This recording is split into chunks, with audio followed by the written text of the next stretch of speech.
prior to the strikes, Iran was technically close to a bomb. They were on the threshold.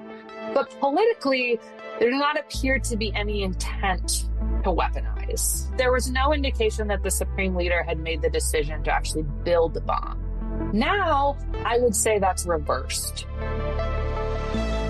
This past June, U.S. and Israeli strikes on Iran's nuclear sites set off the most serious confrontation over nonproliferation in years.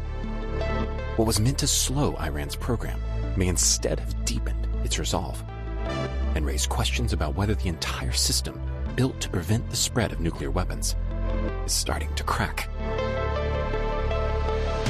2 months later, sanctions are snapping back. We really are at an inflection point. Inspectors are still locked out. And if we tip over kind of this point where Iran actually exits the NPT. And in Tehran, the debate over leaving the Nuclear Nonproliferation Treaty is gaining ground. Yeah, there are going to be ripple effects, for years, decades to come as other countries consider, following suit.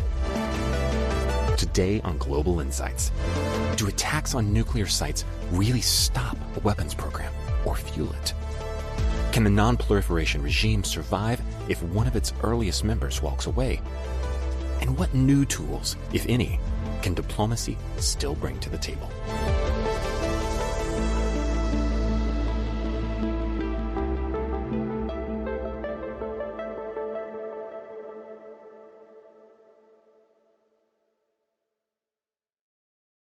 Joining us today is Kelsey Davenport, the Director for Nonproliferation Policy at the Arms Control Association, where she focuses on the nuclear and missiles program in Iran and North Korea, and on international efforts to prevent proliferation and nuclear terrorism.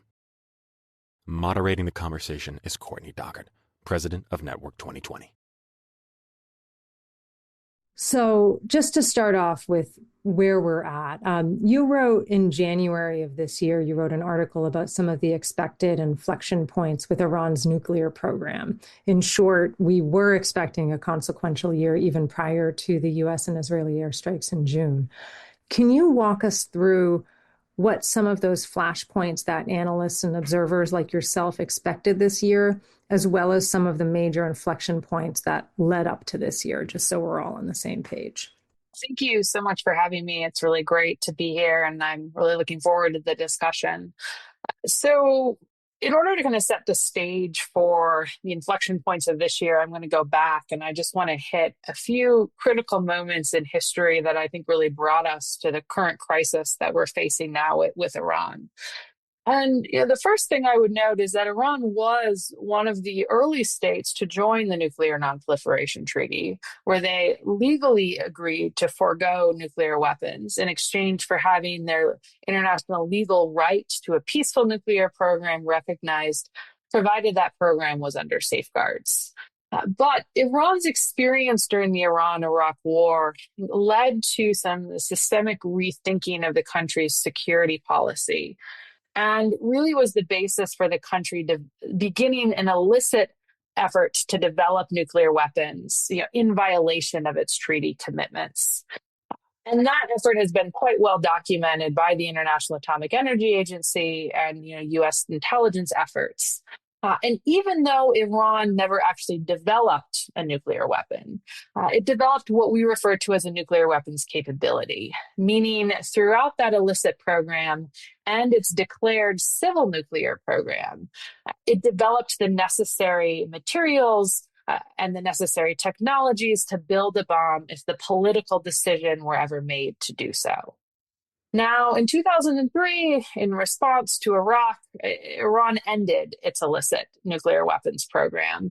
And there's been no evidence presented, from the U.S. intelligence community or the International Atomic Energy Agency that Iran has since made the decision to weaponize.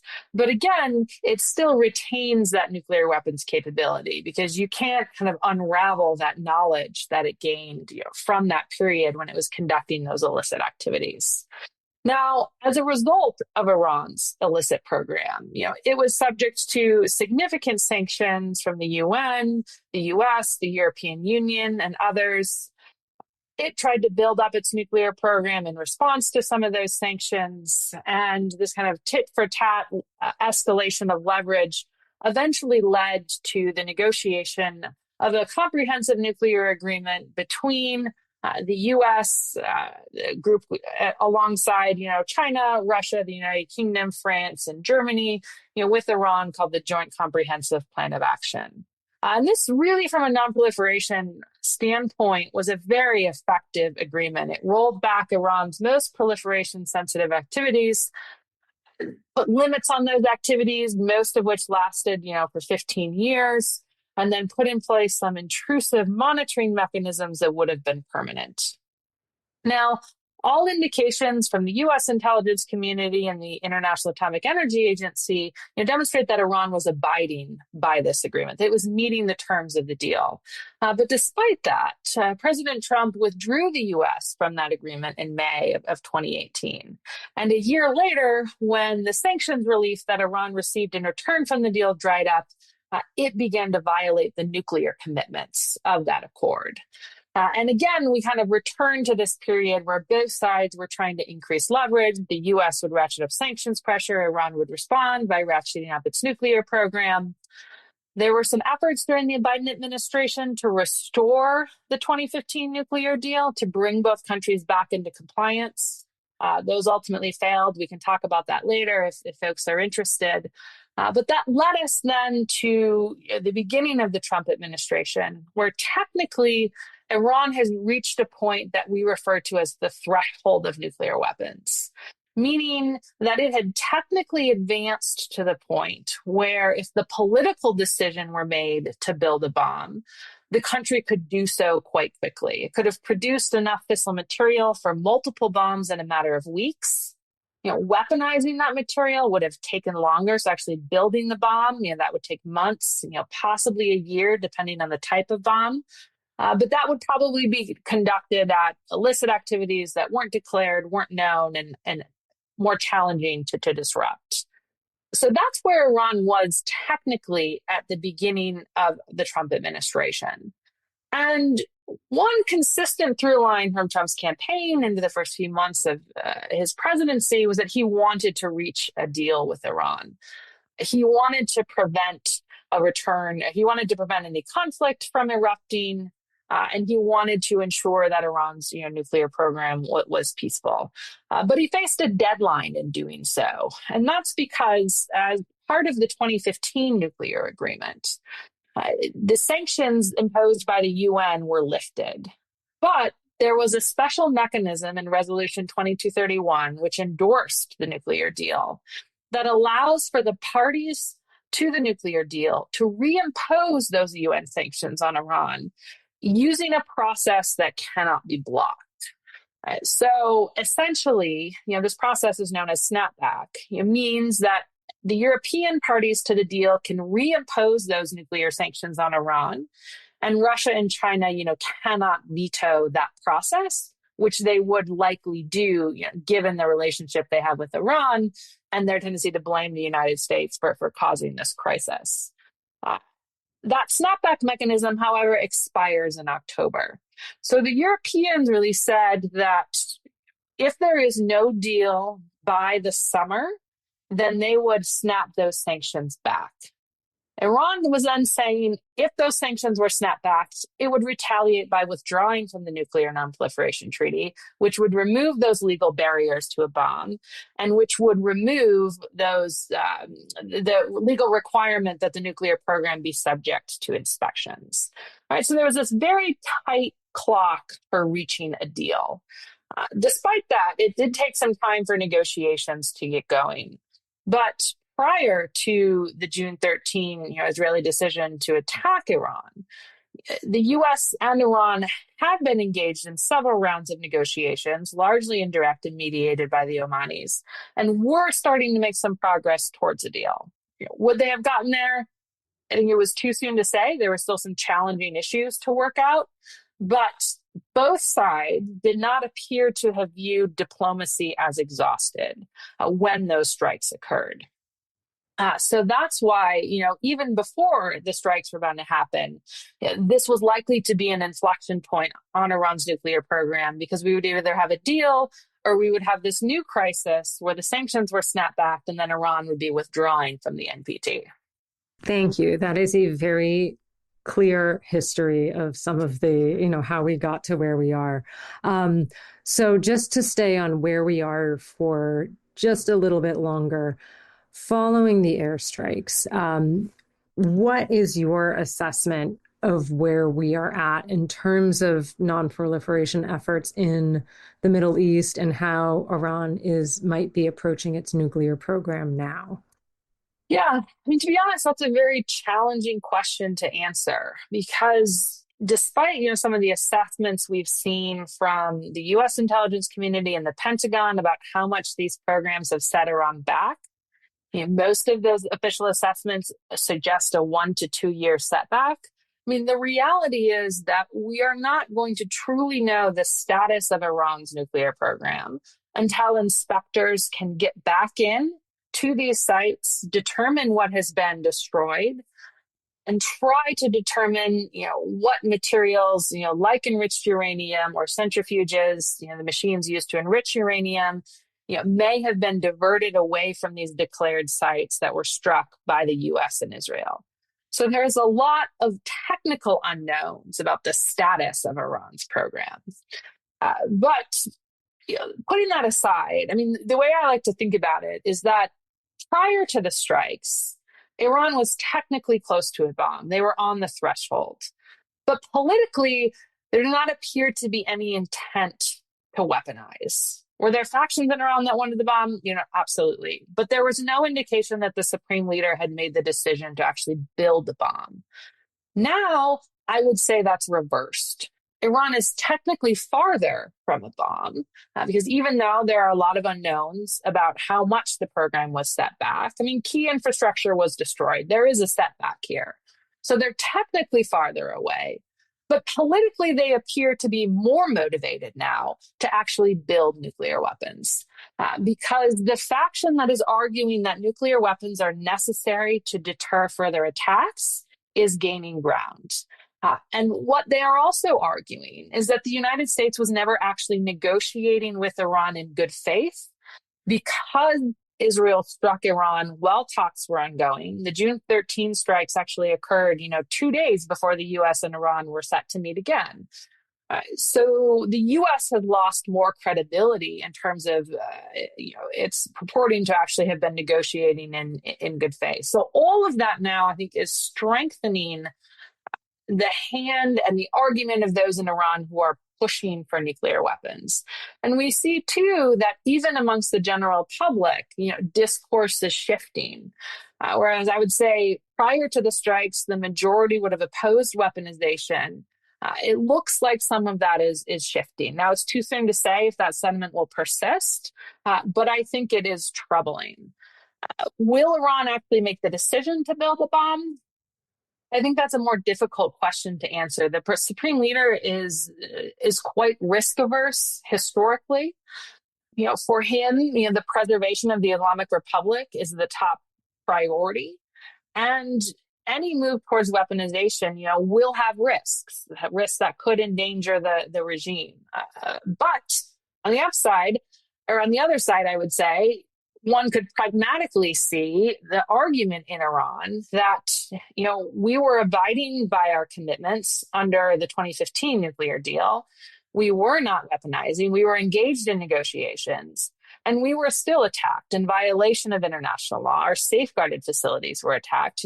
What value does remaining in the Nuclear Nonproliferation Treaty have for us? So I think we're going to continue to see those debates kind of play out, particularly now as Iran appears to again be sort of testing the waters in negotiations with the Europeans and possibly the US down the road, which I know we'll talk about later. But I do think, that first part of the question also is quite important, because we can't just look at Iran in a vacuum, right? And we need to see the Iran and the proliferation crisis that's been, I think, further stoked by these strikes against a broader backdrop in the nonproliferation space. And, there I would just point out that, we're already seeing several troubling trends. First, I would say we don't have the same unity about nonproliferation being a security objective amongst the great powers. So, for instance, we see Russia consistently blocking North Korea from reprisals for its illicit activities. We even see the U.S. violating long-held nonproliferation norms in its assistance to Australia's, nuclear submarine program. So unity around nonproliferation is eroding, it becomes more challenging to hold states accountable. And then against that backdrop, there are also very reasonable points to be made about hypocrisy within the regime. We saw, I think, a very clear condemnation of Russia when it attacked Ukrainian safeguarded nuclear sites that were part of a civil program. Not nearly the same level of condemnation when Iran's nuclear program was attacked, despite the fact that, again, these were safeguarded facilities subject to IAEA inspections and part of a civil program. So you now have states, not just Iran, again, calling into question about whether the bargain of the Nuclear Nonproliferation Treaty is actually worthwhile and questioning if it's still in their interest to remain part of that treaty. So not only is Iran more motivated to develop nuclear weapons now, but I think, again, that's happening against a backdrop where other states may be seeking to take advantage of this rift, or maybe taking the wrong lesson, from this crisis and thinking that they too might need to go down the weaponization route. Okay, great. Thank you for that. And just a couple of follow-up questions on my end. I'd love to just talk a little bit about that political will as opposed to the technical will. My understanding, and correct me if I'm wrong, was that I believe it was sometime in the fall of last year, that there had been a fatwa in Iran against nuclear weapons, and then that was overturned. So could you just talk a little bit about where that falls in the political will picture? Sure. So Iran has never admitted to the illegal nuclear weapons effort prior to 2003 that is, I think, well documented, well established, and really not questioned outside of Iran. And one aspect that Iran points to in saying it has never developed nuclear weapons, is a fatwa from the current supreme leader that says that the development, the possession of nuclear weapons, the concept of nuclear deterrence is forbidden under, Shia Islamic law. Now, there are a lot of religious scholars who question whether the supreme leader even had the authority to issue this fatwa. But in general, you would see a lot of Iranian policymakers, a lot of Iranian theologians, pointing to the fatwa as a reason why Iran had never weaponized and would never weaponized. But beginning in 2024, as a result of the regional tensions that we saw, and the exchange of missiles, twice between Iran and Israel, prominent Iranian policymakers began to raise the idea that the fatwa could be rethought if the security situation shifted. Now, what makes this significant is that some of the officials who were raising this are considered sort of close confidants and advisors of the supreme leader. And they said this not just once, but several times, which generally is an indication that they may be kind of sending up a trial balloon, essentially, right? They would not, go back and repeat these comments again if the supreme leader had not kind of authorized or okayed them making these points. Now, there could be several purposes to openly questioning the fatwa. One could be Iran trying to kind of, again, demonstrate its resolve to weaponize in an attempt to build leverage ahead of the U.S. presidential election. I think Iran, had concluded in the last year of the Biden administration that it didn't make sense to negotiate a deal with Biden because of the election and the risk of a change in party. Right, so this could have been about leverage. This could have been, an attempt to use Iran's threshold status as a deterrent. by previewing that it would weaponize. Or this could be emblematic of a more systemic rethinking of Iranian security policy.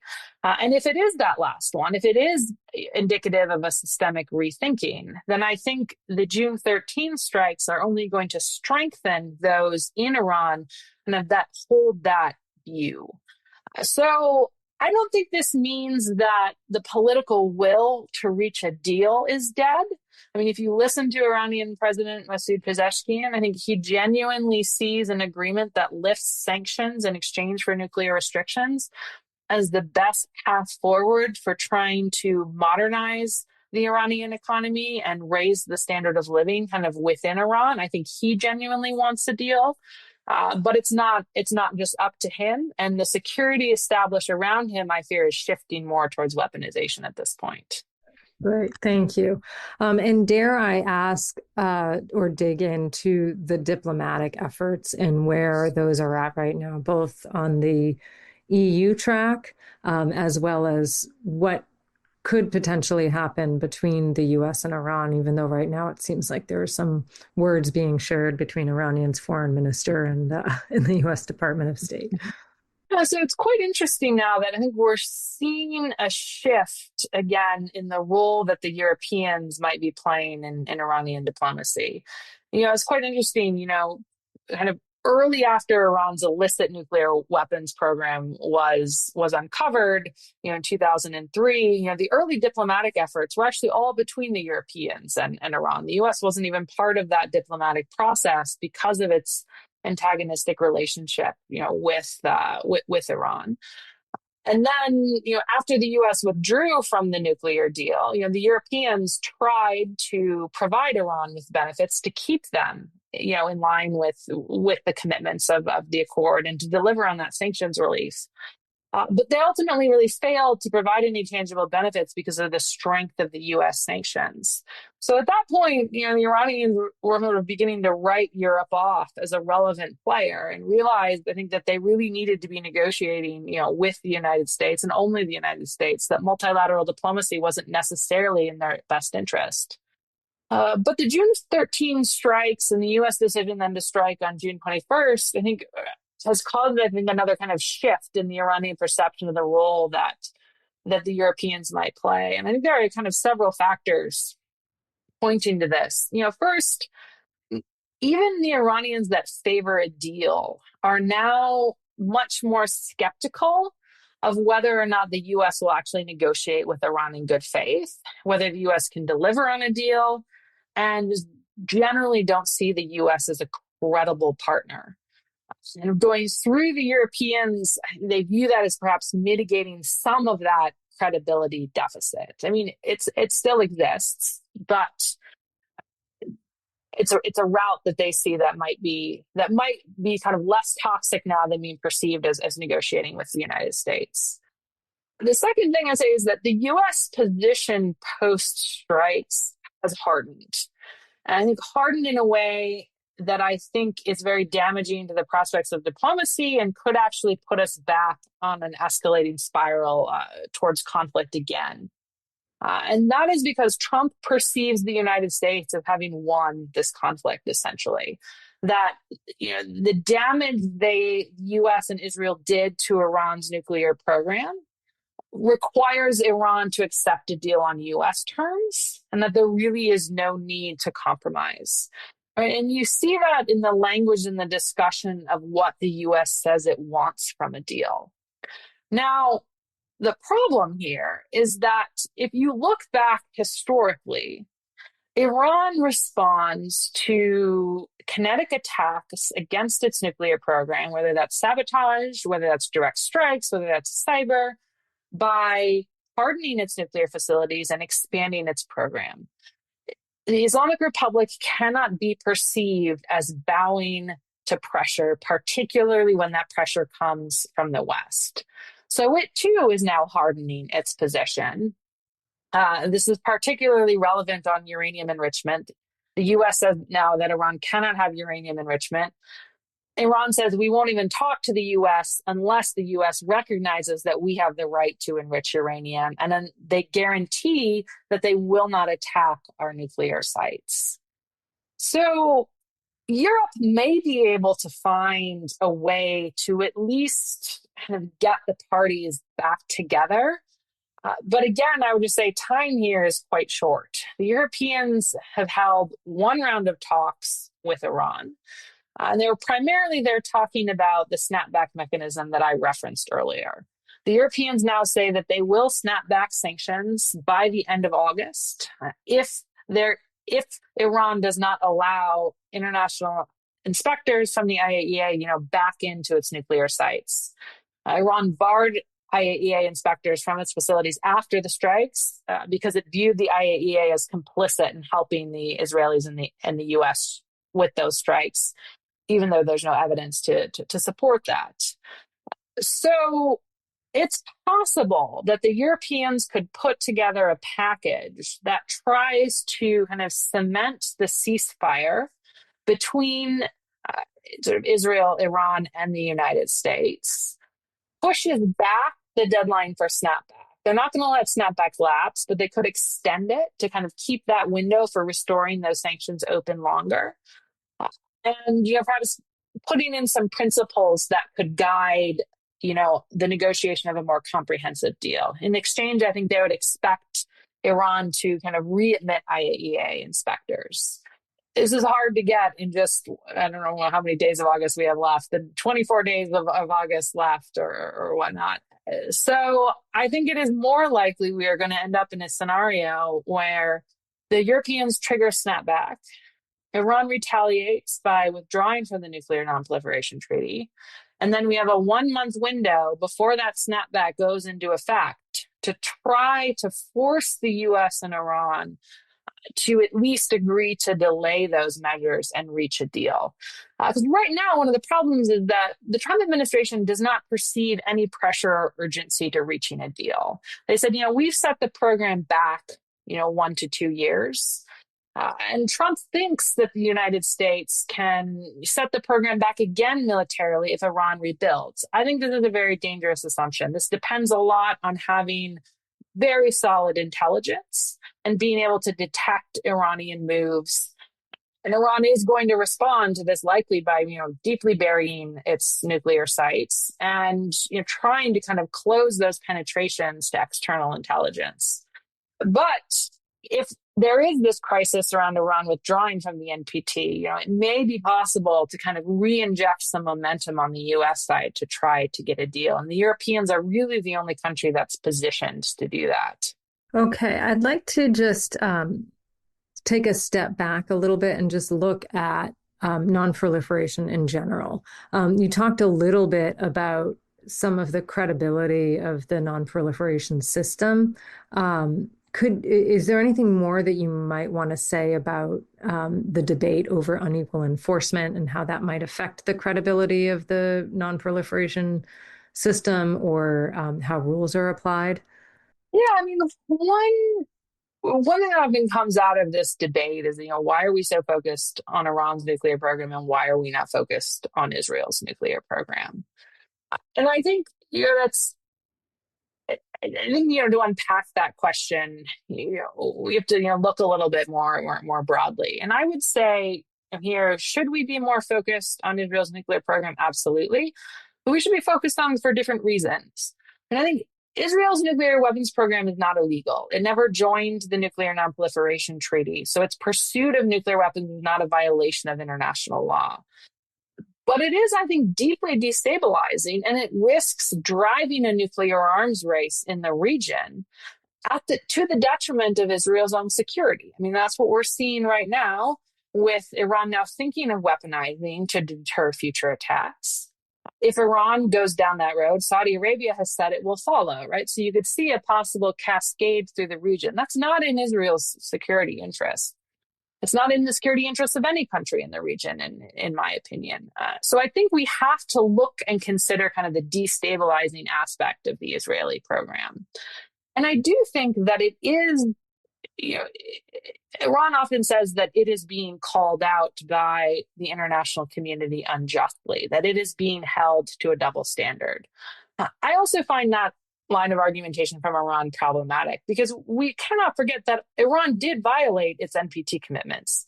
It did conduct nuclear activities in violation of its legally binding safeguards agreement. That's a problem.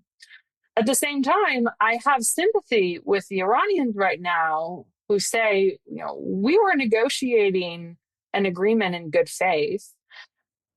Our safeguarded civil nuclear sites were attacked, and there has been almost next to no condemnation or calling out Israel and the United States by name for conducting these attacks.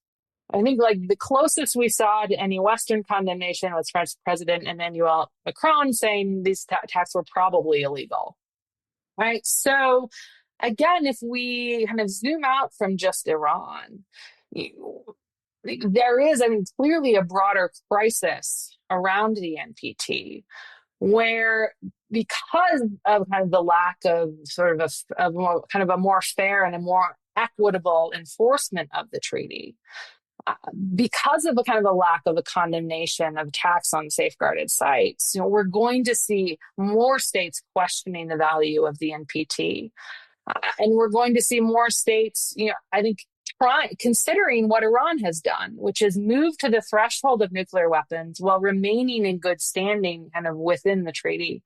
And that, I think, undermines the treaty further. So I think from a nonproliferation perspective, we really are at an inflection point. And if we tip, over kind of this point where Iran actually exits the NPT, there are going to be ripple effects, for years, decades to come as other countries consider, following suit. It's not going to be an immediate, dash to the door, we're leaving the NPT. But, we'll see more states trying to acquire the necessary capabilities to develop nuclear weapons, to preserve their options, and to watch how the international community responds to an Iranian withdrawal from the NPT if they want to try to mitigate, what they would perceive as kind of blowback, for taking that step.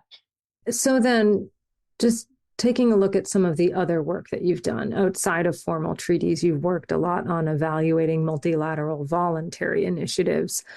Are there any initiatives out there today that you think could help de-escalate tensions and slow nuclear proliferation? So what options are there outside of the NPT? I think if we look back at history, there are some principles that could lead to a more effective approach, not just to Iran, but a nonproliferation more broadly.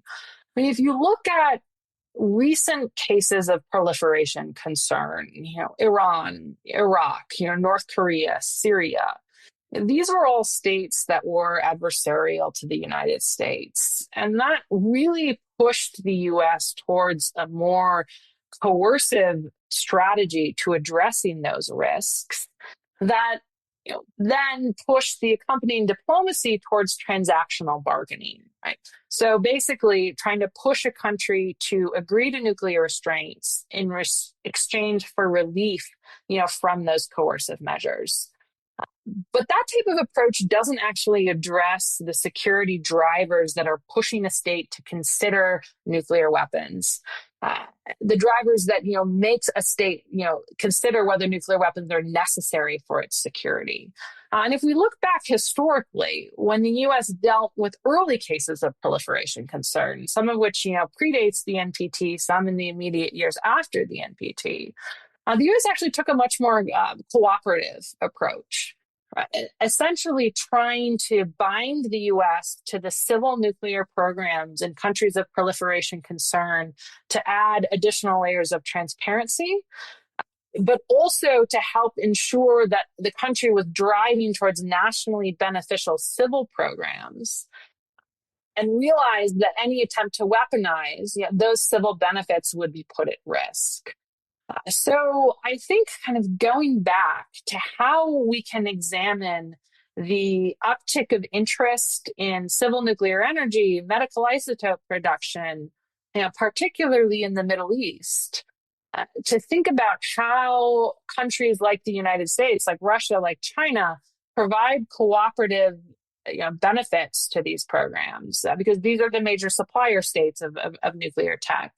How we think about conditions of supply for civil programs. I think there's more creative options to build non-proliferation elements kind of within those cooperative approaches that maybe don't fully address some of the drivers of proliferation. They may not fully address those security needs, but they build layers of transparency. They build layers of connection, between the supplier state and the recipient state that I think can be useful in terms of preventing, conflict, preventing the misuse of dual use materials kind of down the road. So I think that's quite important. And there are some mechanisms that could be tweaked to do this. There's a voluntary group of states, the Nuclear Suppliers Group, that it's a non-binding agreement, but they generally all agree that states should meet certain standards before you supply nuclear tech to those states. And that's designed to prevent civil nuclear tech from being used for weaponization purposes. You could tweak some of those. I think also, the extent to which it would be possible for the P5 states to try to reestablish some kind of red lines, at least around nonproliferation, that are shared again.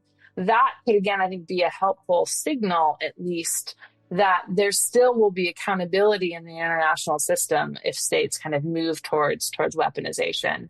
But in general, I think we need to think more creatively, and some of the multilateral initiatives, I think, provide, more space for those types of creative solutions. I mean, we should also be looking to the region. Saudi Arabia wants to develop a nuclear program for civil uses, but it's threatened to weaponize. The UAE has now an established civil nuclear power program. All of these states would be directly threatened by a nuclear-armed Iran, and there would be increasing pressure on these states to develop their own nuclear arsenals in return. So can we think about, regionalizing aspects of the nuclear fuel cycle to prevent any one state from having kind of monopoly control over uranium enrichment? That's an option. Could we think about more intrusive regional monitoring so that Iran can't claim it's being signaled out? That's another option.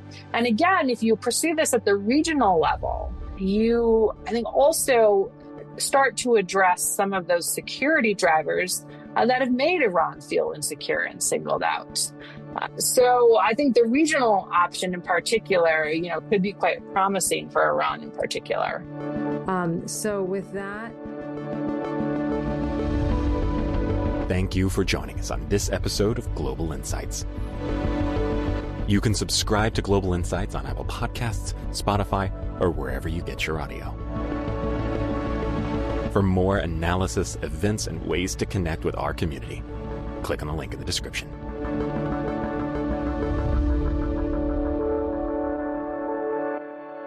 See you next time.